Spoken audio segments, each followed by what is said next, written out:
পরিচালক সৃজিত মুখোপাধ্যায়ের সত্যি বলে সত্যি কিছু নেই ছবির শুটিং করছিলেন ফাল্গুনী চট্টোপাধ্যায়। সোমবার শুটিংয়ের প্রথম দিনই ভয়ঙ্কর দুর্ঘটনার কবলে বর্ষিয়ান অভিনেতা। তার ওপর আচমকাই ভেঙে পড়ে কাচ, সারা শরীর রক্তাক্ত, জামা ভিজে রক্ত বইছিল।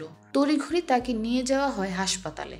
বাংলা থিয়েটার জগতের অতি পরিচিত মুখ ফাল্গুনী চট্টোপাধ্যায় আজকাল ছোট পর্দাতেও দাপটের সঙ্গে অভিনয় করেন। আরও একটি পরিচয় রয়েছে তার, অভিনেতা আবির চট্টোপাধ্যায় তার সুযোগ্য ছেলে। বাবার আহত হওয়ার খবর বন্ধু পরমব্রত মারফত পান আবির। সৃজিতের এই ছবির অংশ পরমব্রত, তিনিও ওই সময় সেটেই ছিলেন। ওই সময় জিমে ছিলেন আবির। তড়িঘড়ি পৌঁছান হাসপাতালে।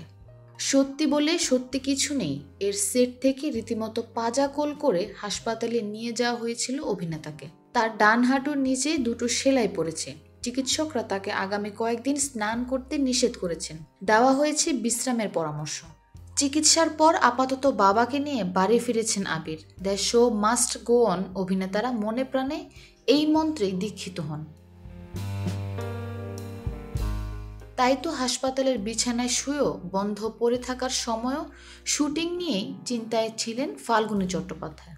আজ যে দৃশ্যের শুটিংয়ের সময় দুর্ঘটনাটি ঘটে তা ফাল্গুনী চট্টোপাধ্যায়কে ছাড়া শ্যুট করা অসম্ভব। ছবির স্বার্থে আজ মঙ্গলবার যথাসময়ে সেটে যেতে বদ্ধপরিকর ফাল্গুনী চট্টোপাধ্যায়। সৃজিত চট্টোপাধ্যায়ের এ ছবিতে ফাল্গুনী চট্টোপাধ্যায় ছাড়াও অভিনয় করছেন কৌশিক গঙ্গোপাধ্যায়, ঋত্বিক চক্রবর্তী, কৌশিক সেন, পরমব্রত চট্টোপাধ্যায়, রাহুল অরুণোদয় বন্দ্যোপাধ্যায়, অনন্যা চট্টোপাধ্যায়, সুহদ্রু মুখোপাধ্যায়, সৌরসেনী মিত্ররা। 12 অ্যাংরি ম্যান দ্বারা অনুপ্রাণিত সৃজিতের এ ছবির গল্পের কেন্দ্রে 12 জন আইনজীবী। একটি খুনের মামলা ঘিরে নিজেদের মধ্যে বিবাদে আইনজীবীরা। এ কোর্টরুম ড্রামায় কল্পনা আর স্বপ্নের বেশ কিছু দৃশ্য রয়েছে। তেমনই এক দৃশ্যের শুটিংয়ে এদিন চোট পান প্রবীণ অভিনেতা। তাকে ছাড়া আজ দিনভর কিভাবে শুটিং করলেন পরিচালক সে চিন্তাতেই আত্মগ্লানিতে ভুগছেন আহত অভিনেতা।